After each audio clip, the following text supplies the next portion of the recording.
Donald Trump has been sworn in as the 47th U.S. president, returning to power with a promise to end America's decline and usher in a new golden age in his inaugural address. In a wide-ranging speech, the president took aim at illegal immigration, culture wars, and made clear his foreign policy aims, pledging to take back the Panama Canal. Mr. Trump also laid out a host of hardline policies to reverse what he called American decline, and retold the story of the attempt on his life in July, saying he was saved by God to make America great again. Read Donald Trump's first speech as the 47th President of the United States in full, below. Thank you. Thank you very much, everybody. Thank you very, very much. Vice President Vance, Speaker Johnson, Senator Thune, Chief Justice Roberts, Justices of the United States Supreme Court, President Clinton, President Bush, President Obama, President Biden, Vice President Harris, and my fellow citizens, the golden age of America begins right now.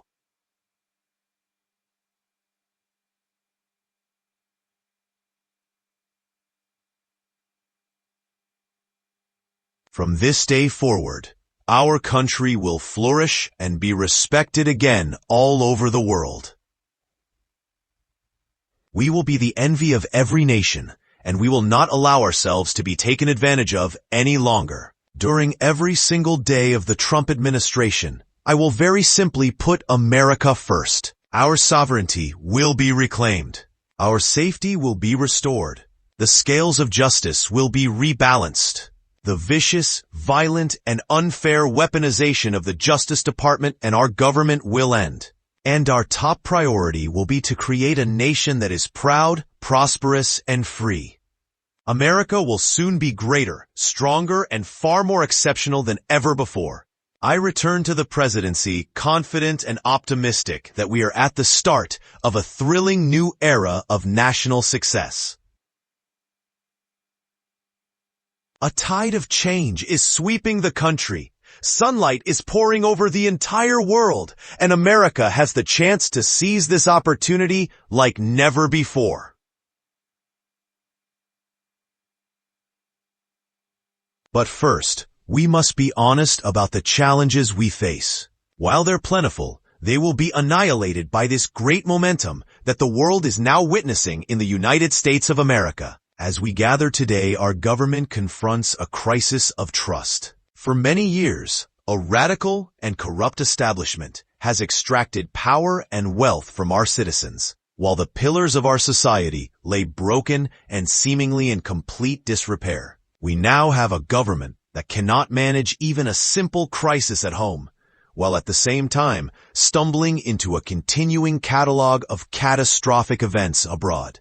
It fails to protect our magnificent law-abiding American citizens, but provides sanctuary and protection for dangerous criminals, many from prisons and mental institutions that have illegally entered our country from all over the world. We have a government that is given unlimited funding to the defense of foreign borders, but refuses to defend American borders, or, more importantly, its own people. Our country can no longer give basic services in times of emergency, as recently shown by the wonderful people of North Carolina.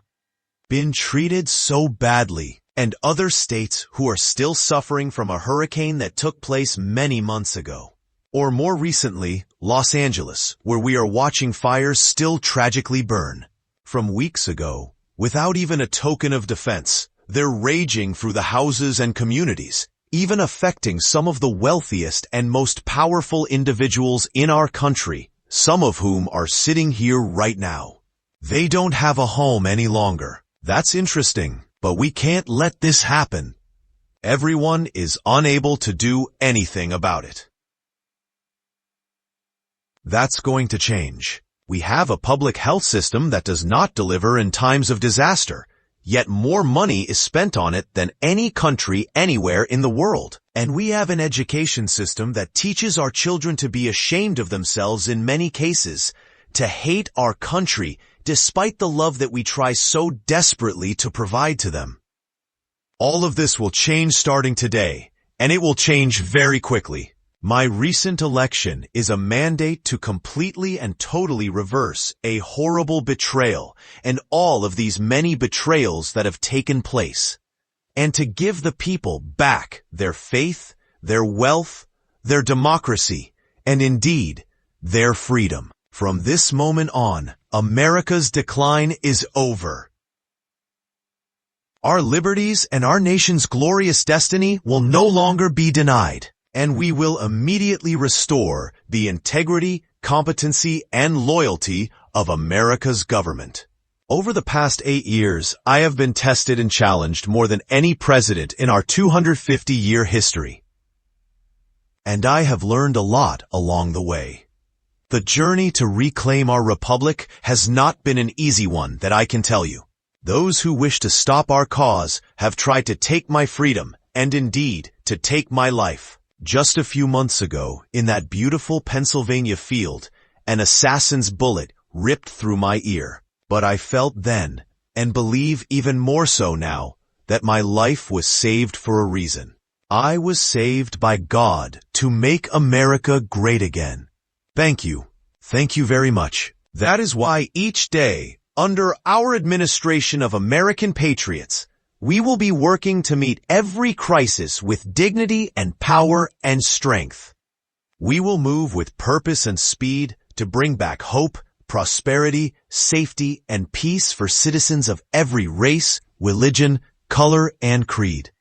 For American citizens, Jan 20, 2025 is Liberation Day. It is my hope that our recent presidential election will be remembered as the greatest and most consequential election in the history of our country. As our victory showed, the entire nation is rapidly unifying behind our agenda, with dramatic increases in support from virtually every element of our society, young and old, men and women, African Americans, Hispanic Americans, Asian Americans, urban, suburban, rural, and very importantly, we had a powerful win in all 7 swing states, and the popular vote we won by millions of people. To the Black and Hispanic communities, I want to thank you for the tremendous outpouring of love and trust that you have shown me with your vote.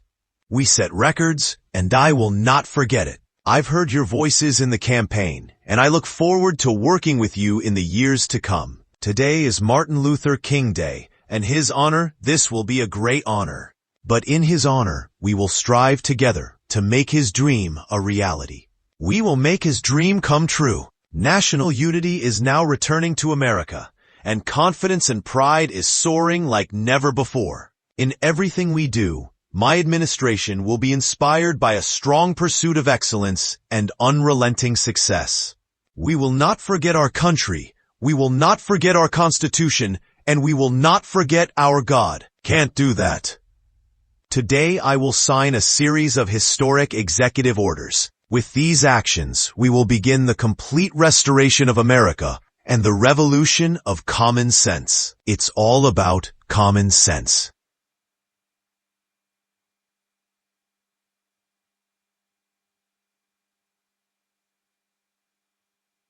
First, I will declare a national emergency at our southern border. All illegal entry will immediately be halted, and we will begin the process of returning millions and millions of criminal aliens back to the places from which they came. We will reinstate my Remain in Mexico policy. I will end the practice of catch and release.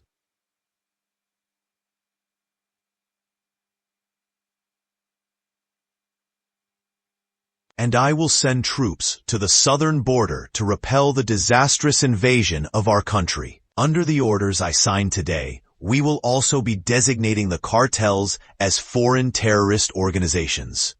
And by invoking the Alien Enemies Act of 1798, I will direct our government to use the full and immense power of federal and state law enforcement to eliminate the presence of all foreign gang criminal networks, bringing devastating crime to U.S. soil, including our cities and inner cities. As Commander-in-Chief, I have no higher responsibility than to defend our country from threats and invasions, and that is exactly what I am going to do. We will do it at a level that nobody has ever seen before. Next, I will direct all members of my cabinet to marshal the vast powers at their disposal to defeat what was record inflation and rapidly bring down costs and prices. The inflation crisis was caused by massive overspending and escalating energy prices. That is why today I will also declare a national energy emergency. We will drill, baby, drill. America will be a manufacturing nation once again, and we have something that no other manufacturing nation will ever have. The largest amount of oil and gas of any country on Earth, and we are going to use it. We're going to use it. We will bring prices down, fill our strategic reserves up again, right to the top, and export American energy all over the world. We will be a rich nation again, and it is that liquid gold under our feet that will help to do it. With my actions today, we will end the Green New Deal, and we will revoke the electric vehicle mandate, saving our auto industry and keeping my sacred pledge to our great American auto workers. In other words, you'll be able to buy the car of your choice. We will build automobiles in America again at a rate that nobody could have dreamt possible just a few years ago. And thank you to the auto workers of our nation for your inspiring vote of confidence. We did tremendously with their vote. I will immediately begin the overhaul of our trade system to protect American workers and families. Instead of taxing our citizens to enrich other countries, we will tariff and tax foreign countries to enrich our citizens. For this purpose, we're establishing the External Revenue Service to collect all tariffs, duties, and revenues. It will be massive amounts of money pouring into our treasury, coming from foreign sources. The American dream will soon be back and thriving like never before. To restore competence and effectiveness to our federal government, my administration will establish the brand new Department of Government Efficiency. After years and years of illegal and unconstitutional federal efforts to restrict free expression, I will also sign an executive order to immediately stop all government censorship and bring back free speech to America. Never again will the immense power of the state be weaponized to persecute political opponents, something I know something about. We will not allow that to happen. It will not happen again. Under my leadership, we will restore fair, equal, and impartial justice under the constitutional rule of law. And we are going to bring law and order back to our cities. This week, I will also end the government policy of trying to socially engineer race and gender into every aspect of public and private life. We will forge a society that is colorblind and merit-based. As of today, it will henceforth be the official policy of the United States government that there are only two genders, male and female. This week, I will reinstate any service members who were unjustly expelled from our military for objecting to the COVID vaccine mandate with full back pay, and I will sign an order to stop our warriors from being subjected to radical political theories and social experiments while on duty. It's going to end immediately. Our armed forces will be free to focus on their sole mission, defeating America's enemies. Like in 2017, we will again build the strongest military the world has ever seen. We will measure our success not only by the battles we win, but also by the wars that we end, and perhaps, most importantly, the wars we never get into. My proudest legacy will be that of a peacemaker and unifier. That's what I want to be, a peacemaker and a unifier. I'm pleased to say that as of yesterday, one day before I assumed office, the hostages in the Middle East are coming back home to their families. Thank you. America will reclaim its rightful place as the greatest, most powerful, most respected nation on earth, inspiring the awe and admiration of the entire world. A short time from now, we are going to be changing the name of the Gulf of Mexico to the Gulf of America. And we will restore the name of a great president, William McKinley, to Mount McKinley, where it should be and where it belongs. President McKinley made our country very rich through tariffs and through talent. He was a natural businessman and gave Teddy Roosevelt the money for many of the great things he did, including the Panama Canal, which has foolishly been given to the country of Panama after the United States. The United States, think of this, spent more money than ever spent on a project before and lost 38,000 lives in the building of the Panama Canal. We have been treated very badly from this foolish gift that should have never been made. And Panama's promise to us has been broken. The purpose of our deal and the spirit of our treaty has been totally violated. American ships are being severely overcharged and not treated fairly in any way, shape, or form. And that includes the United States Navy. And above all, China is operating the Panama Canal. And we didn't give it to China. We gave it to Panama, and we're taking it back. Above all, my message to Americans today is that it is time for us to once again act with courage, vigor, and the vitality of history's greatest civilization. So as we liberate our nation, we will lead it to new heights of victory and success. We will not be deterred. Together we will end the chronic disease epidemic and keep our children safe, healthy, and disease-free. The United States will once again consider itself a growing nation, one that increases our wealth, expands our territory, builds our cities, raises our expectations, and carries our flag into new and beautiful horizons.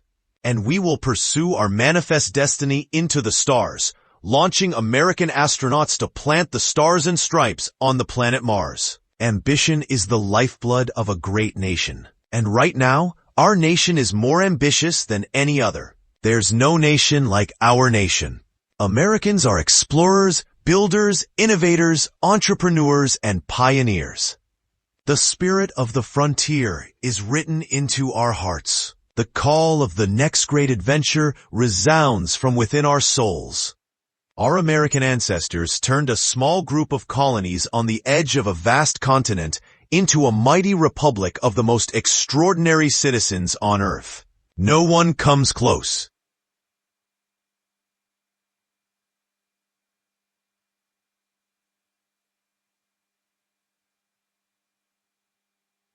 Americans pushed thousands of miles through a rugged land of untamed wilderness. They crossed deserts, scaled mountains, braved untold dangers, won the Wild West, ended slavery, rescued millions from tyranny, lifted billions from poverty, harnessed electricity, split the atom, launched mankind into the heavens, and put the universe of human knowledge into the palm of the human hand. If we work together, there is nothing we cannot do, and no dream we cannot achieve. Many people thought it was impossible for me to stage such a historic political comeback. But as you see today, here I am. The American people have spoken. I stand before you now as proof that you should never believe that something is impossible to do. In America, the impossible is what we do best. From New York to Los Angeles, from Philadelphia to Phoenix, from Chicago to Miami, from Houston to right here in Washington, D.C., our country was forged and built by the generations of patriots who gave everything they had for our rights and for our freedom. They were farmers and soldiers, cowboys and factory workers, steelworkers and coal miners, police officers, and pioneers who pushed onward, marched forward, and let no obstacle defeat their spirit or their pride. Together they laid down the railroads, raised up the skyscrapers, built great highways, won 2 world wars, defeated fascism and communism, and triumphed over every single challenge that they faced.